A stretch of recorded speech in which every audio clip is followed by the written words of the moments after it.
Hello student, अब हम physical chemistry class 12 के नए चैप्टर के बारे में डिस्कस करेंगे। इसका नाम क्या है? Chemical kinetics. ठीक है, तो आज हम जो है केमिकल काइनेटिक्स को डिस्कस करेंगे।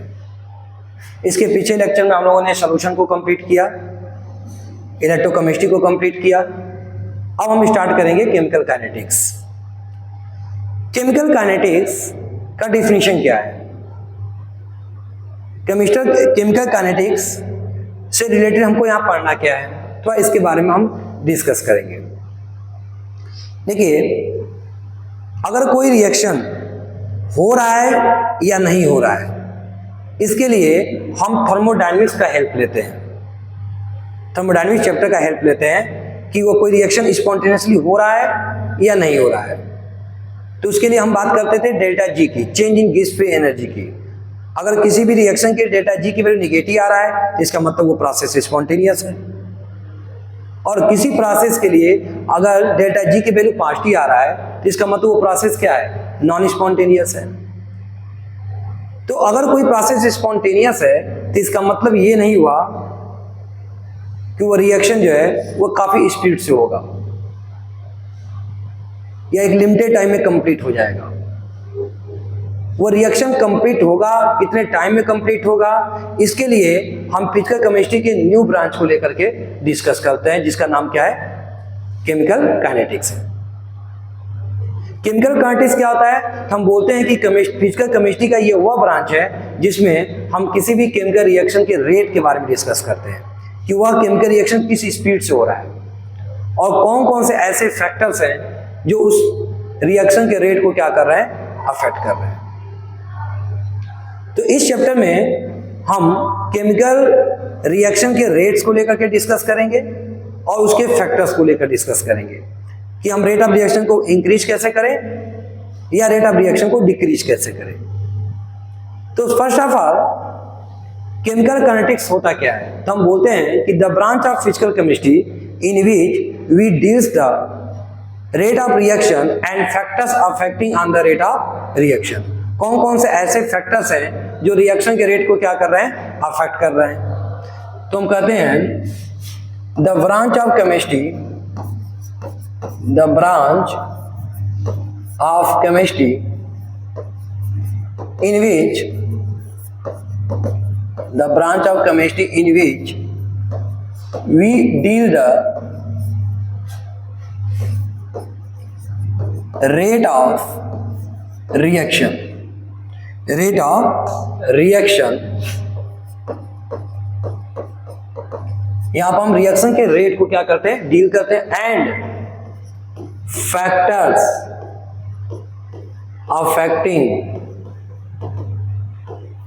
Affecting on the rate of reaction. कौन कौन से ऐसे फैक्टर्स हैं जो रेट ऑफ रिएक्शन को क्या करते हैं? अफेक्ट करते हैं। उनके बारे में हम यहाँ पे क्या करते हैं? स्टडी करते हैं। ठीक है, अब यहाँ पे एक पॉइंट आया, रेट ऑफ रिएक्शन। सर, ये रेट ऑफ रिएक्शन क्या होता है, या स्पीड ऑफ रिएक्शन क्या होता है, या वेलोसिटी ऑफ रिएक्शन क्या होता है? तो रेट ऑफ रिएक्शन क्या होता है? रेट ऑफ रिएक्शन हम बोलते हैं कि the change in concentration, the change in concentration of reactant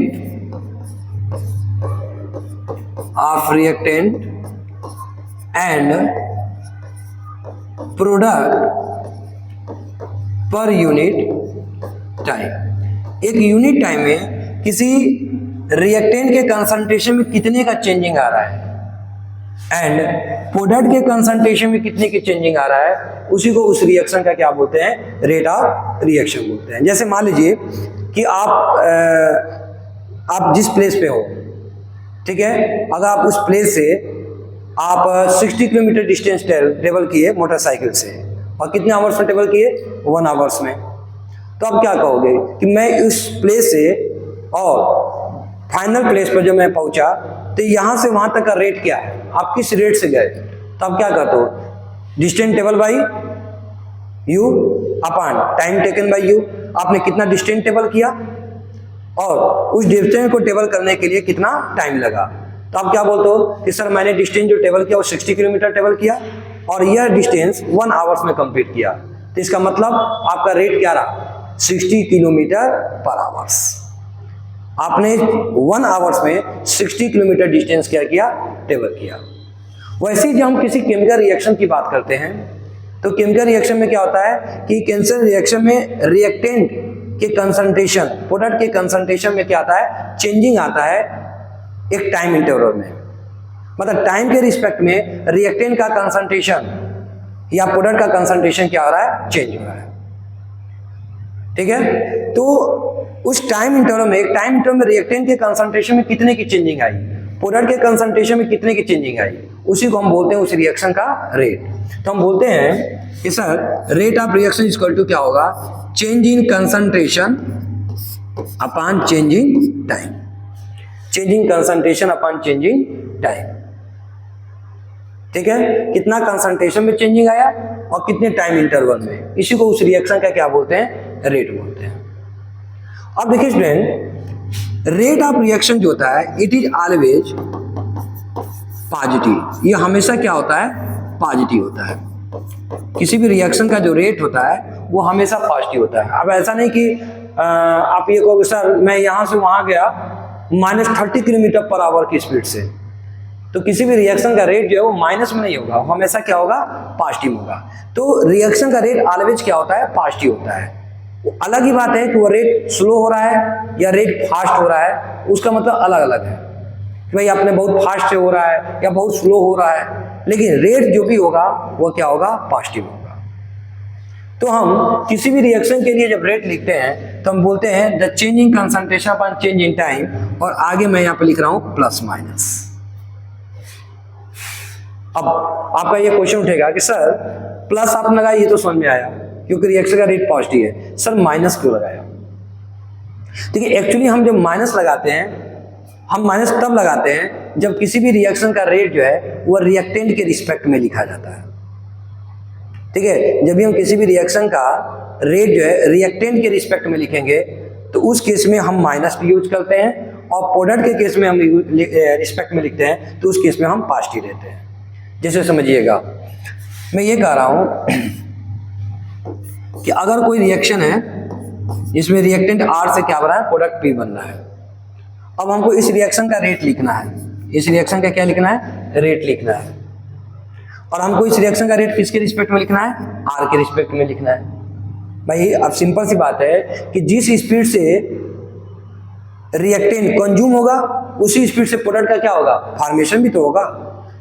तो इसका मतलब हम किसी भी रिएक्शन का जो रेट है वो रिएक्टेंट के रिस्पेक्ट में भी लिख सकते हैं और प्रोडक्ट के रिस्पेक्ट में भी लिख सकते हैं। तो अगर हम रिएक्टेंट के रिस्पेक्ट में लिखेंगे तो हम क्या कहेंगे, change in concentration of reactant upon change in time. और जब रिएक्टेंट के रिस्पेक्ट में लिखेंगे तो आगे यहाँ पे क्या लगाएंगे, माइनस लगाएंगे। और जब प्रोडक्ट के रिस्पेक्ट में लिखते हैं रिएक्शन का rate, changing concentration of product upon changing time, तो यहाँ पे क्या लगता है, पॉजिटिव लगता है। ठीक है, ऐसा क्यों, तो थोड़ा इसको समझिए। देखिए होता एक्चुअली क्या है कि जब कोई रिएक्शन होता है तो टाइम के रिस्पेक्ट में रिएक्टेंट का कंसंट्रेशन क्या करता है, डिक्रीज करता है। टाइम के रिस्पेक्ट में रिएक्टेंट का कंसंट्रेशन क्या करता है, डिक्रीज करता है। जैसे मान लीजिए कि मैं कहूँ कि टाइम 0 है, अभी रिएक्शन स्टार्ट नहीं हुआ है, तो रिएक्टेंट का कंसंट्रेशन कितना है, 4 मोलर है। और हम क्या देखें कि 10 सेकेंड के बाद से इसका कंसंट्रेशन कितना हो गया, 2 मोलर हो गया। तो अगर मुझे रिएक्शन का रेट निकालना है रिएक्टेंट के रिस्पेक्ट में तो हम कैसे निकालेंगे, तो हमने क्या कहा, changing concentration of reactant upon changing time. तो चेंज कैसे निकालते हैं, फाइनल माइनस इनिशियल। तो फाइनल कंसंट्रेशन कितना है, 2 मोलर। इनिशियल कंसंट्रेशन कितना था, 4 मोलर। फाइनल टाइम कितना है, 10। इनिशियली टाइम कितना था, 0। तो इसको सॉल्व करेंगे तो ये कितना आएगा, -2 मोलर अपॉन 10। तो आप क्या देख रहे हो कि यहाँ पर वैल्यू किस में आ रही है, माइनस में। ये माइनस में आ रहा है, देखिए -2/10। तो आप देखिए -2/10 आ रहा है, तो आप खुद देखिए कि यहाँ पर रिएक्शन का रेट किस में आ रहा है, माइनस में आ रहा है। लेकिन हम जानते हैं कि कोई भी रिएक्शन हो उसका रेट हमेशा क्या होता है, पॉजिटिव होता है। तो इसको पॉजिटिव करने के लिए हम आगे किससे मल्टीप्लाई कर देते हैं, माइनस से, जिससे कि ये माइनस माइनस कैंसिल हो जाएगा और वैल्यू किस में आ जाएगी, प्लस में। एक्चुअली में क्या होता है कि रिएक्टेंट के केस में क्या होता है कि हमेशा फाइनल कंसंट्रेशन क्या होगा, कम होगा, और इनिशियल कंसंट्रेशन क्या होगा, ज्यादा होगा। तो जब फाइनली कम होगा और इनिशियली ज्यादा होगा, तो जब फाइनल में से इनिशियल को आप माइनस करोगे तो हमेशा वैल्यू किस में आएगी, निगेटिव में आएगी। तो इसीलिए जब भी हम किसी भी रिएक्शन का रेट जो है वो रिएक्टेंट के रिस्पेक्ट में लिखते हैं तो आगे माइनस से क्या कर लेते हैं, मल्टीप्लाई कर लेते हैं, जिससे कि रिएक्शन का रेट क्या हो जाए, पॉजिटिव हो जाए। लेकिन ऐसा केस प्रोडक्ट में नहीं लगाते। क्यों? क्योंकि प्रोडक्ट के केस में क्या होता है कि हमेशा फाइनल जो प्रोडक्ट बनेगा वो इनिशियल से क्या होगा, ज्यादा होगा। भाई जैसे जैसे टाइम बढ़ेगा प्रोडक्ट का कंसंट्रेशन बढ़ेगा, जैसे जैसे टाइम बढ़ेगा प्रोडक्ट का कंसंट्रेशन क्या करेगा, बढ़ेगा। तो हमेशा फाइनल में से जब इनिशियल को माइनस करोगे तो वैल्यू क्या आएगी, पॉजिटिव, क्योंकि फाइनल प्रोडक्ट ज्यादा होगा और इनिशियल प्रोडक्ट क्या होगा, कम होगा, तो वैल्यू हमेशा पॉजिटिव आएगी। तो प्रोडक्ट के केस में आपको यहाँ पर माइनस से मल्टीप्लाई करने की जरूरत नहीं पड़ती है, जबकि रिएक्टेंट के केस में आपको माइनस से मल्टीप्लाई करने की जरूरत पड़ती है। तो चूंकि हमारा रिएक्शन का जो रेट होता है वो हमेशा पॉजिटिव होता है, इसलिए रिएक्टेंट के रिस्पेक्ट में रेट लिखने के लिए लिखते समय आपको यहाँ पर माइनस से क्या करना पड़ेगा, मल्टीप्लाई करना पड़ेगा। समझ में आया? क्लियर है? कोई डाउट्स? तो मैं ये कह रहा हूँ कि किसी भी रिएक्शन का जो रेट होता है वो पॉजिटिव होता है। और रिएक्शन का रेट कैसे निकालते हैं, changing concentration upon changing time. और रिएक्टेंट के रिस्पेक्ट में अगर आप निकालोगे तो आपको माइनस से मल्टीप्लाई करना पड़ेगा, और प्रोडक्ट के रिस्पेक्ट में निकालोगे तो वैल्यू क्या लेना पड़ेगा, पॉजिटिव। यहाँ पर पॉजिटिव लगाना पड़ेगा, ठीक है। अगर हम इसकी यूनिट्स की बात करें, इसका यूनिट क्या होता है रेट ऑफ रिएक्शन का, तो ऊपर कौन है, कंसंट्रेशन, नीचे क्या है, टाइम। तो कंसंट्रेशन का यूनिट क्या होता है, मोल पर लीटर, और टाइम किस में है, सेकेंड में। तो सेकेंड ऊपर चल रहा है तो क्या जाएगा, मोल पर लीटर पर सेकेंड। तो इसकी यूनिट क्या हो गई, मोल पर लीटर पर सेकेंड। अगर समय जो है मिनट में है तो मोल पर लीटर पर मिनट, अगर आवर्स में है तो क्या कर देंगे, मोल पर लीटर पर आवर्स।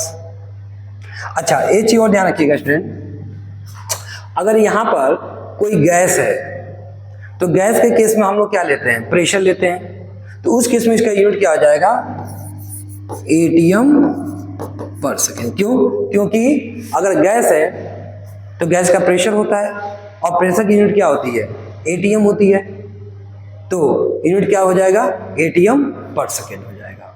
बात समझ में आ रहा है? तो याद रखिएगा कि किसी भी रिएक्शन का रेट का यूनिट क्या होता है, मोल पर लीटर पर सेकेंड या एटीएम पर सेकेंड। अगर गैस है तो एटीएम पर सेकेंड, और अगर सॉल्यूशन है, लिक्विड है, तो उस केस में आपका यूनिट क्या आएगा, मोल पर लीटर पर सेकेंड। क्लियर? अब देखिए स्टूडेंट ध्यान दीजिएगा, अब हमको ये समझना होगा कि किसी भी रिएक्शन के रेट को लिखते कैसे हैं, क्योंकि रेट को लिखने आना चाहिए, ठीक है। तो उसको लिखने से पहले हम ये समझेंगे कि हम जो ये केमिकल काइनेटिक्स चैप्टर पढ़ रहे हैं वो किस टाइप के रिएक्शन के लिए पढ़ रहे हैं, किस टाइप के केमिकल रिएक्शन के लिए हम केमिकल काइनेटिक्स पढ़ते हैं। तो देखिए, जो अगर हम बात करते हैं टाइप ऑफ केमिकल रिएक्शन की, अगर हम बात करते हैं टाइप ऑफ केमिकल रिएक्शन, देखिए नेचर में जो है वह अगर on the basis of speed बात किया जाए तो 3 तरह के केमिकल रिएक्शन है। अगर हम केमिकल रिएक्शन के स्पीड के बेसिस पे बात करें तो 3 तरह के केमिकल रिएक्शन होते हैं। कौन कौन? तो एक आपका होता है very fast chemical reaction, very fast chemical reaction, very fast chemical reaction, या इसको हम बोलते हैं instantaneous reaction, instantaneous reaction, very fast chemical reaction, या हम क्या बोल सकते हैं, इंस्टेंटेनियस केमिकल रिएक्शन। और सेकंड हमारा होता है moderate chemical reaction, moderate chemical reaction,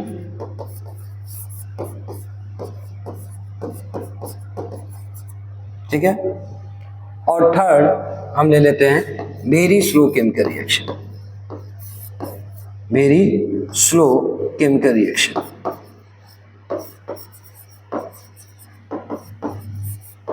अब ध्यान दीजिएगा, वेरी फास्ट केमिकल रिएक्शन क्या होता है? ऐसे रिएक्शन जो फ्रैक्शन ऑफ टाइम में कंप्लीट हो जाता है, एक फ्रैक्शन ऑफ टाइम में, जिसको कंप्लीट होने टाइम ही नहीं लग रहा, फ्रैक्शन ऑफ टाइम में कंप्लीट हो जाता है। मतलब 10 to the power minus 14 to 10 to the power minus 16 second में ही क्या हो गया? कंप्लीट हो, मतलब फ्रैक्शन ऑफ टाइम में कंप्लीट है, complete in fraction of time, completed in fraction of time. जो फ्रैक्शन ऑफ टाइम में ही क्या हो जाए? कंप्लीट हो जाता है, उसको बोलते हैं हम लोग इंस्टेंटेनियस केमिकल रिएक्शन, जो काफी फास्ट होता है। जैसे एग्जांपल में ब्लास्टिंग ऑफ न्यूक्लियर बम, ठीक है, ब्लास्टिंग ऑफ न्यूक्लियर बम, ठीक है, न्यूक्लियर बम का क्या होना? ब्लास्ट करना, ठीक है। ये कैसा केमिकल रिएक्शन है? वेरी फास्ट केमिकल रिएक्शन है। आयनिक रिएक्शन, जितने भी आयनिक रिएक्शन होते हैं, आयनिक रिएक्शन, या हम कह सकते हैं न्यूट्रलाइजेशन रिएक्शन, न्यूट्रलाइजेशन रिएक्शन मतलब ऐसे केमिकल रिएक्शन जो फ्रैक्शन ऑफ टाइम में कंप्लीट हो जाते हैं, जैसे कि ब्लास्टिंग ऑफ न्यूक्लियर बम का ब्लास्ट करना।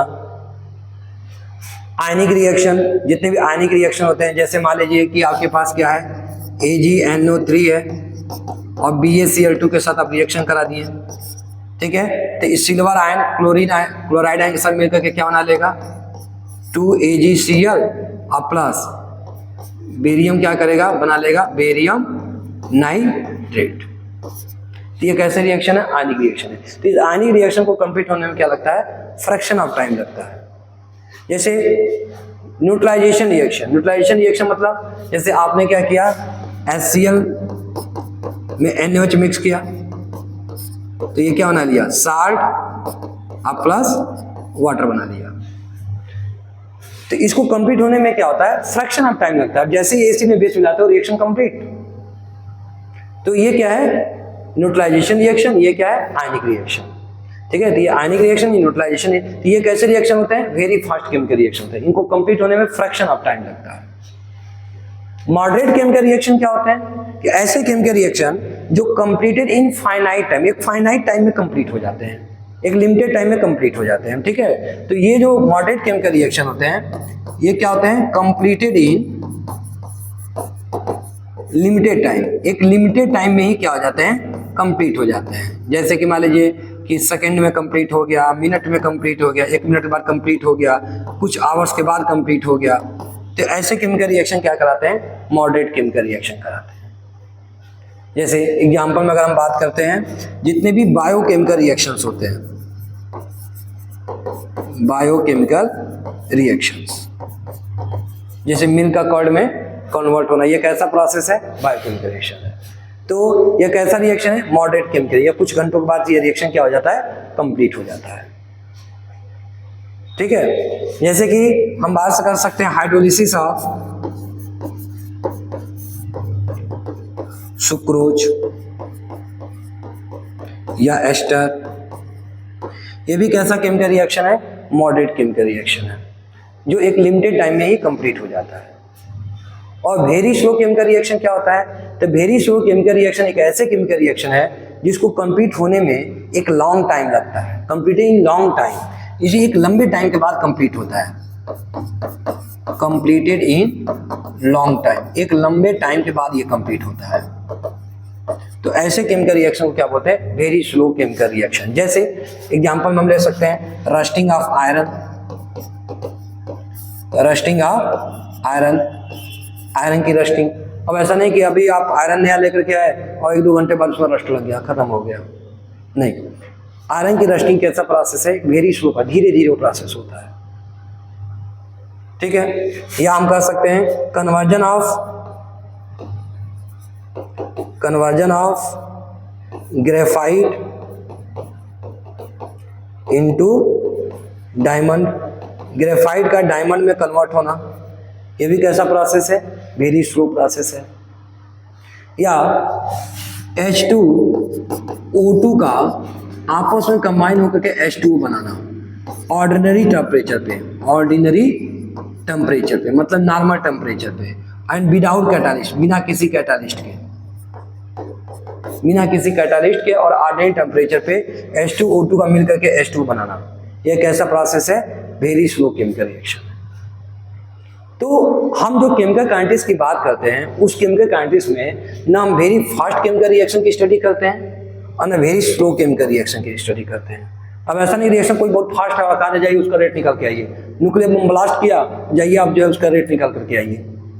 It is not possible.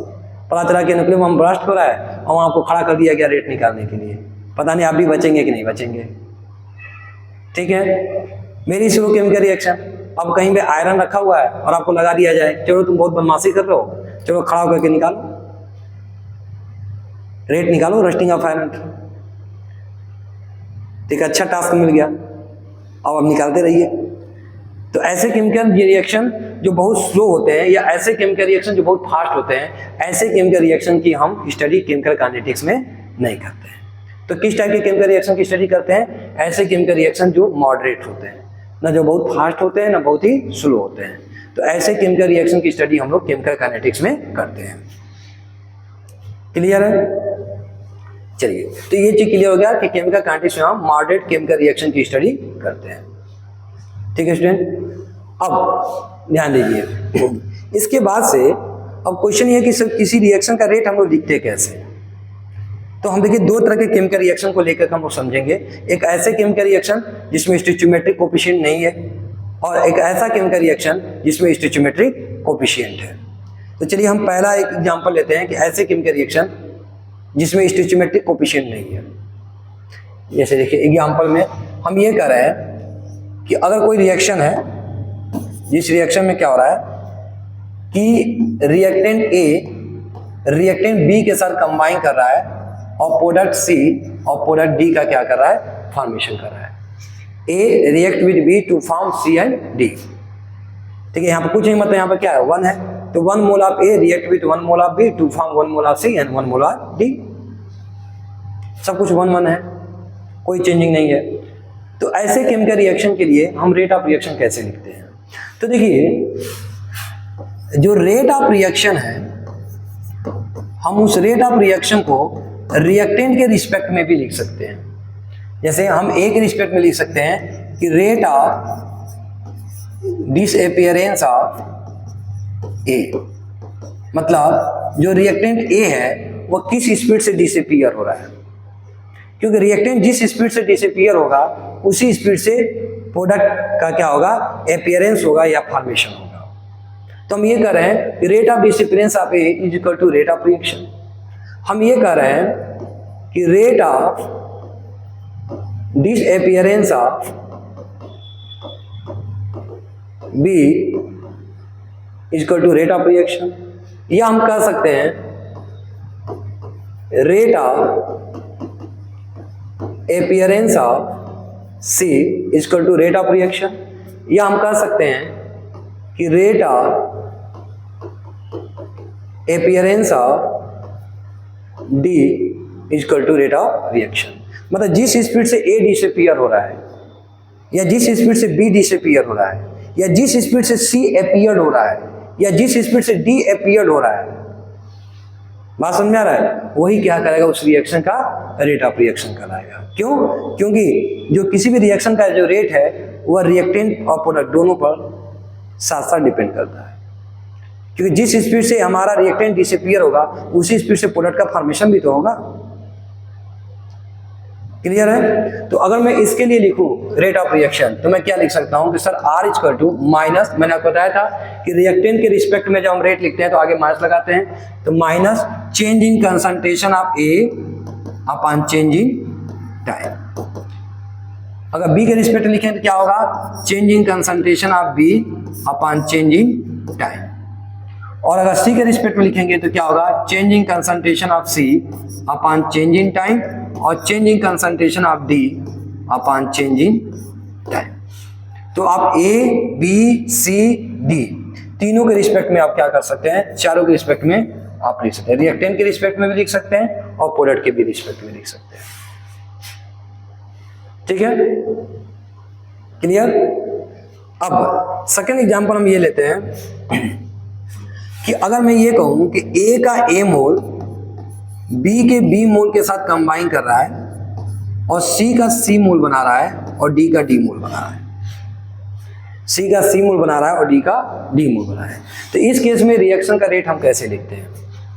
तो देखिए, अगर स्टोइचियोमेट्रिक कोफिशिएंट जो है रिएक्टेंट प्रोडक्ट का अगर सेम है तब तो हम ये वाला लगा लिए, लेकिन अगर डिफरेंट है तो उस केस में हम लोग क्या करते हैं कि किसी भी रिएक्शन का रेट हम कैसे लिखते हैं? तो हम कहते हैं कि sir rate of reaction is equal to rate of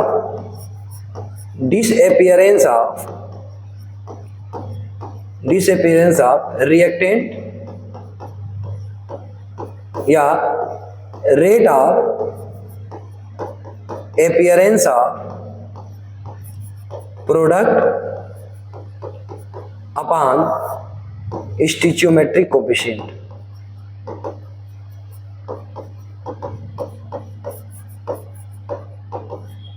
स्टोइचियोमेट्रिक coefficient मतलब अगर स्टोइचियोमेट्रिक कोफिशिएंट अलग अलग दिया हुआ है रिएक्टेंट प्रोडक्ट के आगे, तो उस केस में हम ये वाला पॉइंट लगाते हैं कि जो भी हम रिएक्शन में रिएक्टेंट प्रोडक्ट है उनका रिएक्टेंट का हम रेट ऑफ डिसअपीयरेंस लिखते हैं या प्रोडक्ट का रेट ऑफ अपीयरेंस लिखते हैं और उसको उसके स्टोइचियोमेट्रिक कोफिशिएंट से क्या कर देते हैं, डिवाइड कर देते हैं। जैसे मान लीजिए ये इक्वेशन है, तो अगर हमको ए के रिस्पेक्ट में लिखना है तो कैसे लिखेंगे?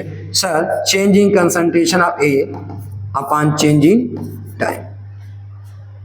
अच्छा, अब यहाँ पे स्टोइचियोमेट्री क्या है? स्मॉल ए है, तो यहाँ पे क्या लिख देंगे 1/a और आगे लग जाएगा -1/a चेंजिंग कंसंट्रेशन ए अपॉन चेंजिंग टाइम। ठीक है, ये क्या है? इतना हमको क्या बता रहा है? ध्यान दीजिएगा, इतना हमको क्या बता रहा है? देखिए तो ये हमको क्या बता रहा है? ये हमको बता रहा है रेट ऑफ डिसअपीयरेंस ऑफ क्या ए। ठीक है, और रेट ऑफ डिसअपीयरेंस ऑफ ए क्या होगा? Changing concentration upon changing time, और उसको इसके स्टोइचियोमेट्रिक कोफिशिएंट जब डिवाइड कर देंगे तो ये हमको क्या बताया जाएगा? रेट ऑफ रिएक्शन बताया जाएगा। ठीक है, अच्छा अब देखिए तो अगर बी के रिस्पेक्ट में लिखेंगे तो कैसे लिखेंगे? तो change in concentration of B upon change in time -1/b। तो 1/b क्या है आपका? 1/b क्या है? तो 1/b आपका है rate of disappearance of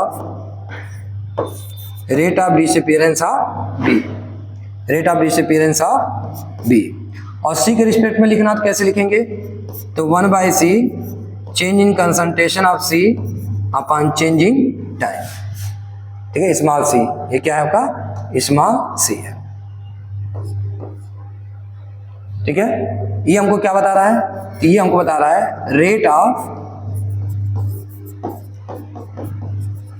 appearance of सी बता रहा है।